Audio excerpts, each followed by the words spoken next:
noche con 34 minutos. Gracias por continuar con nosotros. Esto es Telediario Nocturno. Quédese porque tenemos una entrevista muy importante. El doctor Carlos Ricardo Morales, neurocirujano del Hospital Aranda de la Parra, está aquí con nosotros. Bienvenido, doctor.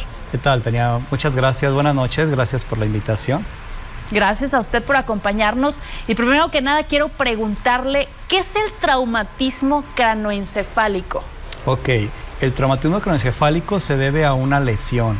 Como su nombre lo dice, puede ser en el cráneo, los huesos que tenemos en la cabeza, o puede ser también en el encéfalo, líquido cefalorraquídeo, o los vasos sanguíneos, que es el contenido. Esto se produce porque hay un cambio de energía. El cambio de energía va a producir una lesión que puede ser primaria o puede ser secundaria.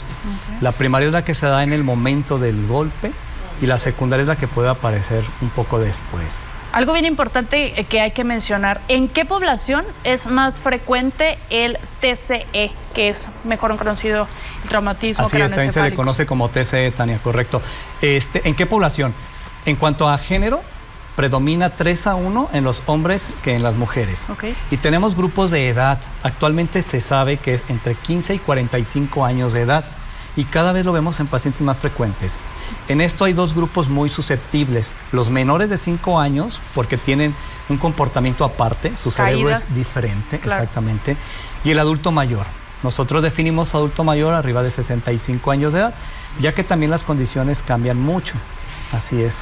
¿Cuáles son las principales causas del traumatismo cranoencefálico en nuestro medio? Ya platicábamos de niños menores de 5, de adultos mayores, claro. Pero se dice mucho que son las caídas, los niños están creciendo.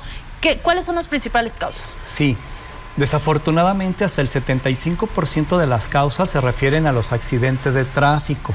Órale. Y dentro de los accidentes de tráfico es más frecuente en los menores de 25 años. El accidente de tráfico más frecuente es en motocicleta. Aquí hay que hacer conciencia en el uso del casco. Realmente sí. Vemos mucha diferencia. Esto puede marcar el tener secuelas, no tener secuelas o incluso la vida, sí. ¿Verdad? Y acompañado del alcoholismo. Sabemos que el estado etílico o el alcoholismo también va a mermar mucho los resultados. Sí. En una segunda causa vamos a tener las caídas y este grupo susceptible del que te platicaba. Es decir, niños menores de 5 años necesitamos tener un cuidado un poco más especial, más atención. Y son grupos susceptibles. Y el adulto mayor, este es un tema interesante. En el adulto mayor no siempre te van a presentar síntomas o datos de inicio, sino que esto se puede presentar incluso hasta un mes después. Y muchos de ellos tienen caídas frecuentes que no necesitan ser muy aparatosas. Y en un tercer grupo vamos a definir pues ya las agresiones directas, que pueden ser golpes o incluso en el deporte. Y después de que suceden estas causas, ¿qué se tiene que hacer en caso del TCE? Claro, si en el TCE nosotros lo presenciamos y vemos a una persona con esto, lo primero que tenemos que hacer es diferenciar los datos de gravedad. Los datos de gravedad son aquellos, si el paciente está con somnolencia, de aquí viene un mito, no lo dejes dormir. No es tanto no dejarlo dormir, pero sí es muy importante vigilar si él se está quedando dormido. Porque este es un dato ya de gravedad, acompañado con vómitos múltiples, crisis convulsivas, el paciente inconsciente, que no despierte, el tipo de respiración. Sí.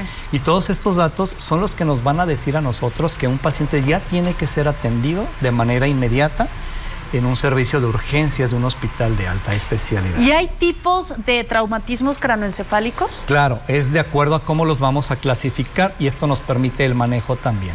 Los podemos clasificar básicamente en 3 tipos, que es el traumatismo cranoencefálico leve, moderado y severo.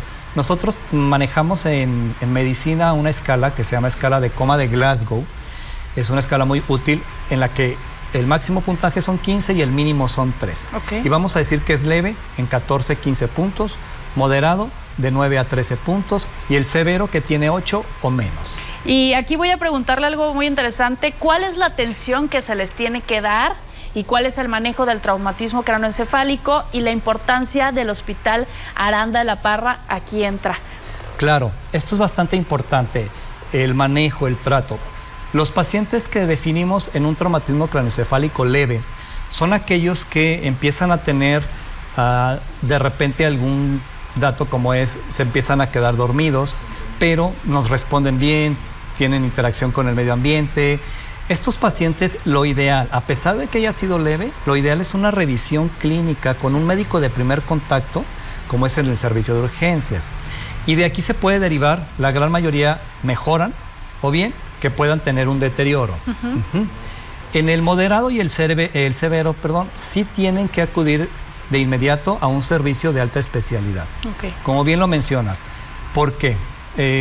Nosotros sabemos que el Hospital Aranda de la Parra, con sus más de 80 años de experiencia, es importante, tenemos los equipos necesarios, tenemos el personal capacitado y los especialistas necesarios. ¿Para qué? Para nosotros poder detectar y hacer un diagnóstico oportuno y un tratamiento adecuado.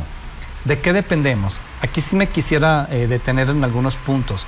El paciente que viene ya nos despierta igual, se empieza a quedar dormido, algo que llamamos estupor. Tenemos que inmediatamente descartar si hay un daño neurológico. Para esto necesitamos, por ejemplo, de inicio es una tomografía. Aquí en el Hospital Aranda de la Parra tenemos un tomógrafo que es de 64 cortes y esto nos permite precisar sobre todo el tipo de lesión que tenemos. Y esto nos va a dar a nosotros la pauta de actuar, qué tan rápido se debe de hacer. En ocasiones estos pacientes incluso deben de pasar a un servicio de terapia intensiva, en donde se encuentran los médicos de medicina crítica y aquí se les deben de dar los cuidados necesarios, incluso en ocasiones se puede llevar a quirófano. Otro estudio importante es la resonancia magnética. La resonancia magnética es un estudio que nos va a dar mucho más fidelidad, más certeza de diagnóstico. Nosotros contamos con un resonador de 3 Tesla. Que es el único. Es el único que tenemos en la región. En la región. Así lo podemos clasificar. ¿Qué significa esto de 3 Tesla? Que la definición de las imágenes van a ser muy altas, de tal manera que la capacidad de errar en un diagnóstico va a ser mínima. Y esto nos puede llevar a nosotros a una toma de decisiones entre uno y otro.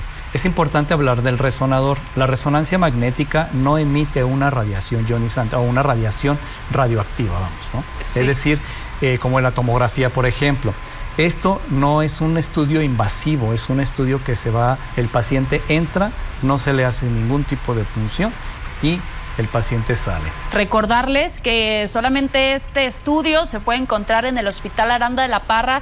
Doctor, se nos acaba el tiempo. Muchísimas gracias por habernos acompañado por esta entrevista tan interesante y recordar que pueden seguir al Hospital Aranda de la Parra en todas las redes sociales para que se mantengan informados. Muchísimas gracias, doctor. Así es, al contrario. Buenas noches, gracias. Buenas noches. Llegó el momento de irnos a otra pausa comercial. No se despegue, esto es Telediario Nocturno.